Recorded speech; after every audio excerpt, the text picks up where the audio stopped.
Bismillahirrahmanirrahim. Assalamualaikum warahmatullahi wabarakatuh. Alhamdulillah wassalatu wassalamu ala Rasulillah wala haula wala quwwata illa billahil aliyyil azim. Allahumma la sahla illa ma ja'altahu sahla wa anta ya hayyu ya qayyum taj'alul hasna idza syi'ta sahla. Alhamdulillah, segala puji bagi Allah, kita dapat bertemu. Saya Mukhlisah, Ketua LP2M. Yang pertama sekali kami ucapkan terima kasih dan penghormatan kami kepada Bapak Rektor, Bapak para Warek 1, Warek 2, dan Warek 3, beserta seluruh pimpinan yang ada di UIN Araniri. Alhamdulillah, pada kesempatan kali ini kita akan menjelaskan sedikit tentang prinsip dari KPM DRI dan kaitannya dengan budaya lokal. Nah, sebagaimana kita ketahui secara umum, ada perbedaan antara KPM reguler dengan KPM DRI atau KPM dari rumah inovatif ini. Perbedaan yang sangat prinsip adalah pada KPM reguler ada di masyarakat dengan diantar dan dengan berkelompok, kerja kelompok, sementara dalam KPM dari rumah ini kerja individu, jadi individual, fleksibel, nah dan juga terukur. Oleh karena itu perbedaan ini yang harus kita pahami dengan sebaik-baiknya, bahwa dalam KPM inovatif ini yang dari rumah itu kerjanya kerja individu. Oleh karena itu perlu kita pikirkan dalam kerja individu ini merencanakan dengan baik kegiatan-kegiatan yang akan adik-adik mahasiswa pilih nantinya. Secara umum kegiatan yang dapat dipilih yang pada ujungnya akan upload di Google Classroom yang berupa artikel, supaya tidak bermasalah dalam membuat kegiatan, direncanakan terlebih dahulu jenis kegiatan. Apakah kegiatan ini murni penelitian yang akan berupa artikel, atau kegiatan pemberdayaan masyarakat yang hasilnya juga artikel. Dua kegiatan ini dalam langkahnya dan dalam perencanaannya ada sedikit perbedaan. Secara umum dalam artikel, jika itu murni penelitian, maka langkah yang harus ditempuh oleh adik-adik mahasiswa adalah pertama sekali harus menemukan fenomena menarik apa yang dapat diangkat dalam masyarakat, atau permasalahan penting apa yang perlu diangkat. Tentunya ketika mengangkat permasalahan ini didukung oleh data. Data dapat dijaring dengan wawancara dengan tokoh masyarakat ataupun observasi dengan observasi langsung di lingkungan tempat adik-adik mahasiswa berada, yang nantinya data ini akan ditulis dalam artikel.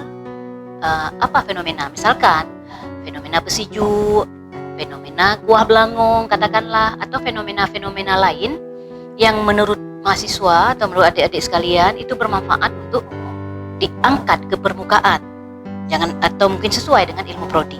Itu yang pertama, yang murni sebagai penelitian. Kemudian ada satu lagi yang ada unsur pemberdayaan. Barangkali di antara adik-adik mahasiswa ada yang memilih pemberdayaan masyarakat, apakah mengadakan pengajian, ataukah TPA, ataukah pemberdayaan masyarakat dengan keilmuan prodi, misalkan ilmu administrasi negara, ingin memberdayakan masyarakat dengan ingin merapikan arsip kampung misalkan. Nah, ini juga bisa dilaporkan dalam artikel. Oleh karena itu, jangan lupa kegiatan ini, setiap kegiatan dibuat dokumentasi kegiatannya, dan ditulis apa manfaat yang dirasakan oleh masyarakat. Tentu direncanakan kegiatan ini, apa jenis kegiatan dalam perencanaannya, jenis kegiatan yang dipilih, apakah tadi pemberdayaan dari sisi akhlak karimah, atau dari sisi pengarsipan, atau hal-hal yang lain yang dianggap itu penting untuk diberdayakan dalam masyarakat yang kaitannya dengan ilmu prodi. Nah, tentu datanya berupa foto, berupa kegiatan, deskripsi kegiatan sehari-hari apa yang dilakukan, dan apa perubahan setelah kita melakukan kegiatan tersebut. Misalkan dalam membaca Al-Quran di TPA, sebelum kita melakukan kegiatan ada semacam pretest, kita mengetahui dulu bagaimana kemampuan. Setelah kita melakukan kegiatan ada perubahan, ternyata yang dulunya makharijul huruf tidak tepat, setelah kita melakukan kegiatan dalam KPM ini menjadi meningkat. Semacam mirip-mirip eksperimen yang bisa dilakukan. Nah, ini kegiatan secara umum ini semuanya dapat dilaporkan dalam bentuk artikel. Nah, ini sebenarnya dalam KPM dari rumah ini sangat memungkinkan kita untuk bereksplor dan untuk melakukan kegiatan-kegiatan yang bermanfaat di dalam masyarakat. Namun jangan lupa bahwa semua kegiatan ini harus dibalut dengan menjaga nilai-nilai agama. Kita jangan lupa bahwa menjaga visi misi UIN Araniri, menjaga nilai-nilai agama yang berlaku di Aceh khususnya atau di luar daerah, itu dijaga dengan baik. Yang pertama, kita menjaga dari sisi akidah. Kita harus tetap dalam akidah yang benar, tidak melakukan sesuatu yang menentang dalam masyarakat sehingga dinilai kehadiran kita itu menjadi masalah bagi masyarakat. Yakini Allah dengan benar, tidak serupa dengan makhluknya. Yakini bahwa Nabi kita, Nabi Muhammad, jangan melakukan sesuatu yang bertentangan dengan nilai-nilai akidah yang berlaku di dalam masyarakat Aceh. Gitu. Kemudian juga dalam melaksanakan ibadah harus sesuai dengan aturan, dengan syariat. Jangan membuat pembaharuan sesuatu yang masyarakat itu sulit menerima kecuali itu benar menurut syariat agama. Kemudian juga harus berakhlak dengan akhlak mulia agar kita dapat diterima dengan baik ketika dalam melakukan kegiatan-kegiatan di dalam masyarakat. Jangan sesekali melakukan khalwat dengan laki-laki, perempuan, kemudian jalan bersamaan, karena kasus ini sering terjadi dalam setiap KPM. Kami melihat mahasiswa KPM, padahal ini KPM dari rumah, tapi mereka menggunakan jaket alma mater, kemudian mereka berdua-duaan, berbonceng-boncengan, bermesraan dengan berlawanan jenis. Ini jika ditemukan, kami bisa menggagalkan nilai KPM gara-gara melanggar nilai agama yang itu adalah nilai visi misi dari UIN Araniri.